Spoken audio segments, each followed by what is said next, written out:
Perfect. Hello, it's your boy Mr. CV. I'm back with another very, very special video. Woo!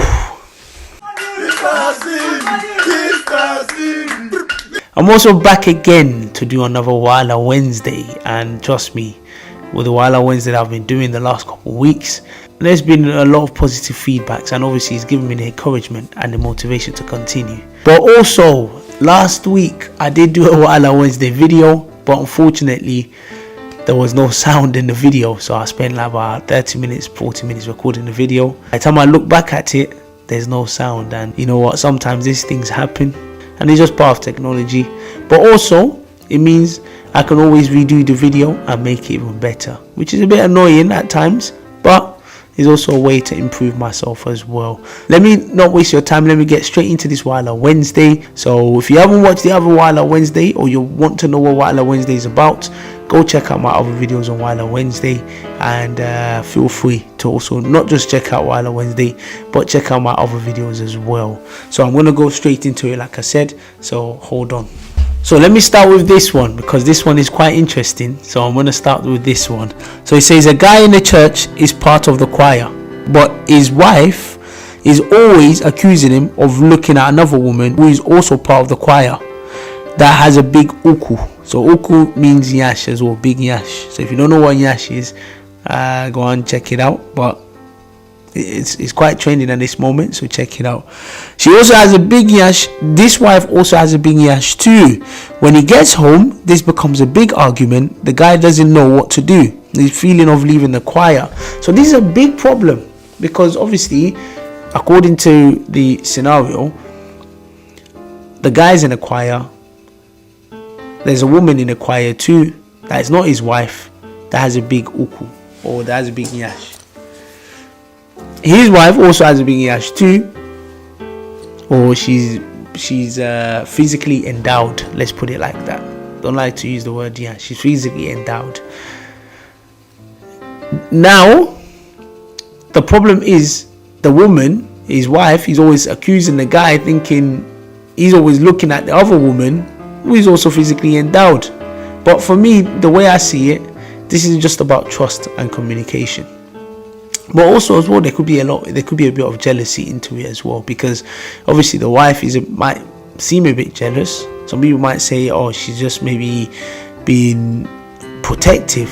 But for me personally, if you're in the choir or you're in a church setting, obviously you should be focusing on taking the hymns or what the choir is singing and the songs in the religious songs in. But obviously it seems like the wife's attention is being moved away, and she's more focusing on what her husband doing. This is based on trust, because for me personally, if you're with your husband, which you're married like that, personally I think you should have trust in your husband that, listen, he's not going to do the wrong things. He's focused on you, because at the end of the day he chose you as his wife, so you should have trust in him. But also I know that sometimes when people, like let's say for example, when a guy or a girl, maybe they've done something wrong in the past, and obviously they now, maybe due to that reason, maybe she's skeptical and she's not trusting him. That could also be the reason, but I'm not sure. But like I said, I think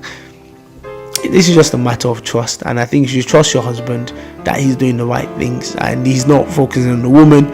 But also as well, there's a need for having communication, because clearly this is affecting his guy, because for him to make a decision that he wants to actually leave the choir or leave the church in total just because to avoid arguments, I think definitely, because you don't want to be carrying this going home, especially after a religious activity or going to the church or whatever setting you're in. You want to be able to receive the message, go home, and obviously make it like a day of it, because church, mosque and other religious setting is not just about just worshiping God. It's also a social community as well, and it's a way of meeting with friends, families, or if you go to the same place, the same church. So the last thing you want is for you to come home, have another headache, and I think the woman should stop giving herself a headache as well, or giving herself a high blood pressure, and just trust the husband and know that he's going to do the right things. So that's my take on it. Let me go to number 2. So it says, My guy studied law where they said the starting salary is 40k, £40,000. He finished and he can't get a job. He's working as a security guard where he gets £8.50. He is unsure of what to do. He even wants to quit looking for a law job and do something else. He's a bit regretting studying law. So this was actually someone that actually said this to me and I wrote it down because I think it's quite important.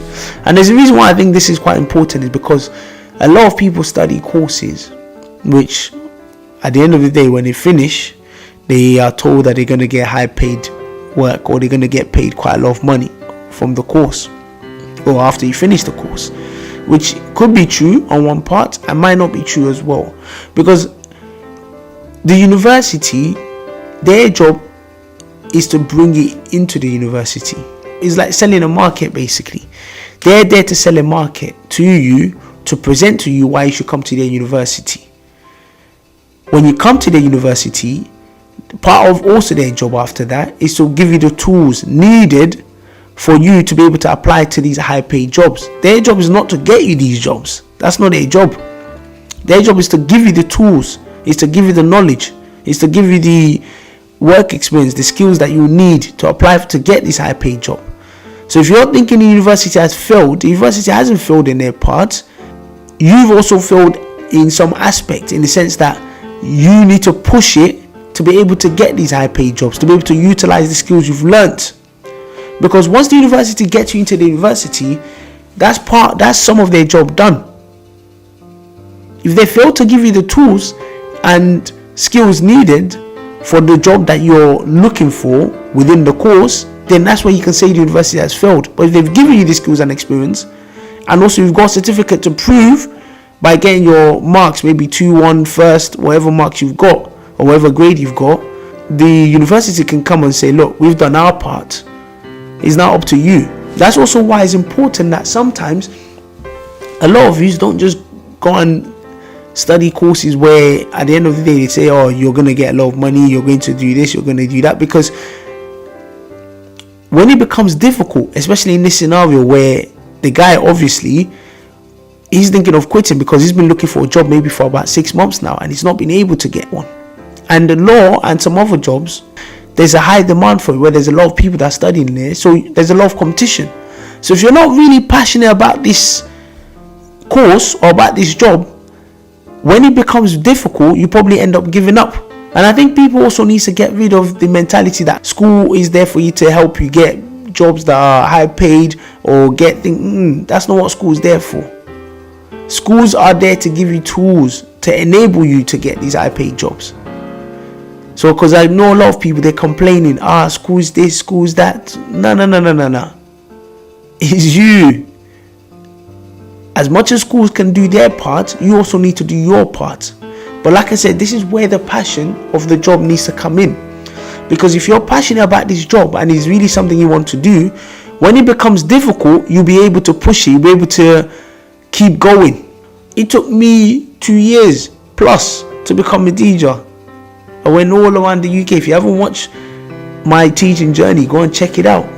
I went all around the UK because I'm passionate. I like teaching people. Teaching is my passion. Is one of my passions, actually. But even though when it was difficult, I didn't just quit. I ended up traveling, going to different places, making sure I still push it. But one of the issues here is obviously because he can't get a job in law, he's taking up a security job. Personally, I think it's a good thing that instead of sitting at home complaining, he's actually gone out there and actually look for a job, and he's got a security job as well. And that allows him to keep cash flow. But what you need to be careful of that you don't get stuck into those jobs. The reason why I'm saying that you don't get stuck into those jobs is that some people get stuck into those jobs. Before you know it, they've done 20 years, 30 years of that job and don't go back to utilizing their degree. Or some people go into those jobs, instead of doing it maybe part-time, try and push the law. Some people go in there and then obviously responsibility, bills and all this stuff happens. Before you know it, you've done a number of years. My thing on this part is, number one, first thing, like I said already, you need to understand that university, school, they're not there to help you get high paid jobs. They're there to give you the tools to enable you, for you to apply those skills, the tools, the knowledge you've learned to help you get those high paid jobs. That's number one. Number two, when you get jobs like these, high paid jobs, whatever job you do, you need something that will motivate you to keep going, because sometimes it's difficult. Not everybody finishes courses and then go straight and start earning 40, 50, 60k a year. Some people finish, it might take them 6 months before they get a job, a year, 2 years. But that's where you need to have that motivation inside you. That way you need to have that drive. And you need to ask yourself, do I really want to do this? Because if it's not something you want to be doing, you'll be working for, maybe a lot of us are going to be working for 30, 40 years of our lifetime. So you need to make sure that it's something you actually want to do, you want to push. But you need to find that motivation. If the motivation is money, cool, push it. If the motivation is what you enjoy, push it. But when it becomes difficult, that's when you need to start asking yourself, is this really what I want to do? Because if it's not really what you want to do, what you end up doing, you end up taking jobs here, there. Before you know it, 20 years gone down the line, you haven't utilized the skills, the knowledge that you've learned from university. Also as well, if it's not law you want to study, sit with yourself, reflect and think, what am I good at? What can I study that I'm actually good at? And maybe you can even utilize the skills, the knowledge you've learned from that law and apply it to whatever you want to do. But at the end of the day, if you are in university right now, whatever you're studying, whether someone told you that when you finish studying it, you're going to get high paid, blah, blah, blah, this and that. Listen, even if you are going to get high paid in it, some people, it takes them quicker, some people it takes them longer. But when it becomes difficult, that's where you will need to ask yourself, is this really what I want to do? Because when it becomes difficult, that's where it will test you. And that's when you find out that, oh, maybe the money is not the driving factor. Because that's when you need to really push it. You need to really challenge yourself and push it and not give up and really stay focused and dedicated. Like I said, if you're at university, don't think just because you finish, you're straight away going to get a high paid job, because life doesn't work like that sometimes. But just think, whatever happens, I am going to push it, and if this is really what I want to do, I'm going to go for it and do it. Final one. 2 people have been dating each other for 7 years and they decided to get married. They got married for 1 year and they broke up. Listen, ask me why they broke up. Trust me, you won't believe why they broke up. So they broke up over the guy's socks. So I didn't know socks could be a problem, but they broke up over the guy's socks. One day the guy came back from work and flung these socks. It landed on the girl's nose and that was it. She had enough. So listen, and that was it. She probably said, no way. Maybe the socks were smelling that bad, I'm not sure. But one of my guys gave me this one. It might be something that some people might be passing through, I don't know. It might be something that people might relate to, I don't know. But either way, I think once the guy flung that socks and he landed on the girl's nose, she just smelled it and said, nah, no way, I can't deal with this anymore, I'm leaving. But also, they've dated for 7 years, got married for 1 year. Now the reason why that's important is because normally people say you don't know someone until you live with them, and it could be true, and I think it is true actually, because I've lived with various people, and trust me, there's some people that I think, yeah, they're absolutely fine, they're brilliant, but then when I live with them, you start discovering new things about them that you never knew, that you're like, whoa, I didn't know this, I didn't know that. Maybe that's what the girl felt too. After dating for 7 years, maybe they only saw each other maybe once or twice a week or whenever they saw each other. And obviously now you're living with someone is a totally different game, because now you see them every day. You see their faults, their good parts, their bad parts. But also as well, when you are living together or living with people, you need to be able to overlook a lot of things. Because if you're not overlooking a lot of things, trust me, you will just be complaining about every single thing. And it's not good for you, because you just be nagging, you just be continuously complaining. With the socks things, I don't think it's just the socks only. I would like to think it's not just the socks only, because I would like to think maybe it's an accumulation of so many things. Maybe the guy's been doing so many things and the socks were just the final straw, and she just wanted to she's just like, you know what, I've had enough. Maybe, because that's what I would like to think, because I wouldn't like to think, oh, just because the guy's songs landed on her nose and she said yeah, she wants to throw away all the 8 years, 7 years plus the 1 year being married. She wants to throw that all away just over socks. I would like to think that's a bit silly. I believe in, look, we should work together, we should support each other. But obviously, if you try your best to support someone and they're still not showing signs of improvement, then that's when I say, you know what, fair enough, you've tried. I would like to think it's not just that socks only. I would like to think there are other things that maybe the guy's done, and obviously kept on building up, and then maybe the girls had enough and just thought, you know what, I can't do this anymore. So I would like to think that. But if you have a better solution, or you think something different, drop it in the comment section. I would like to know your thoughts. I would like to know your ideas regarding it. So drop it in the comment section. This was going to be the final one, but you know what, for today I'm going to give you a bonus one. The reason is because last week I missed the last week's Wala Wednesday, and well, obviously, like I said, I've explained it at the start, sometimes things just doesn't work out. So but we're here, we've made this video now, so this is the bonus one. This is actually another funny one, similar to the socks one. So I think people might be able to relate to this part, because I have heard a few people that have said similar things. So it says 2 married couples are fighting because of toothpaste. I didn't know toothpaste caused so much problem. I just use toothpaste just to brush my teeth, and I don't look deep into it.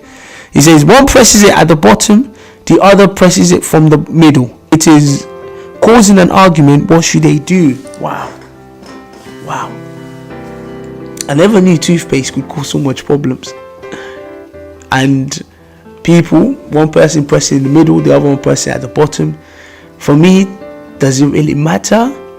For me, it doesn't really, to be honest with you. But I do know now some things that I think it doesn't really matter. Some people really take it very deep. But also as well, wow, if you know of people that are doing the same, that are in similar boats, please just put it in the comment section, because we're quite interested to know. I think this one is also about communication as well, because realistically, if one person presses in the middle, the other one presses at the bottom, the easiest solution to do, everybody get their own toothpaste. The one that presses in the middle, use your own. The one that presses at the bottom, also use your own. But it will be funny to know if one person's toothpaste finishes, whether they're going to use the other one. Actually, let me not say this, because then it might start another argument too. So I'm going to leave that part. But either way, easiest solution, get your own individual toothpaste. But also have a communication with each other as well. Or if you can't get each other toothpaste, then one person has to sacrifice, or one person has to adapt. If you press it at the middle before, you might have to start adapting to press it at the bottom, or vice versa. Because either way, you don't want this to start causing issue. And because what happens is, when these small things causes issue, which is the reason why I said that it's close to the socks one, because when the small things causes issues and you don't address it, it keeps getting bigger and bigger. Before you know it, marriage is crashed, or before you know it, relationship is done. So I'm sure they're going to sort themselves out, because toothpaste should not be causing problems, and it's not something you should be arguing over. So I'm sure you're going to sort yourself out. There's another video on Wala Wednesday. Thank you guys for the support. With your support, it is going to continue to give me the motivation to keep going. And if you like this Wala Wednesday, you enjoy what I'm doing, put it in the comment section, like the video, share the video, and let's get it going. Also, if you want to participate in this Wala Wednesday, or you want your views to be heard and you want to be part of the channel as well, just put it in the comment section, or just message me, because I like to hear people's different voices as well. I don't just want people to hear my voice, because they hear my voice all the time. I want people to hear different voices as well. So it's your boy Mr. CV. Have a nice day, and thank you so much for watching and checking out this video. Take care.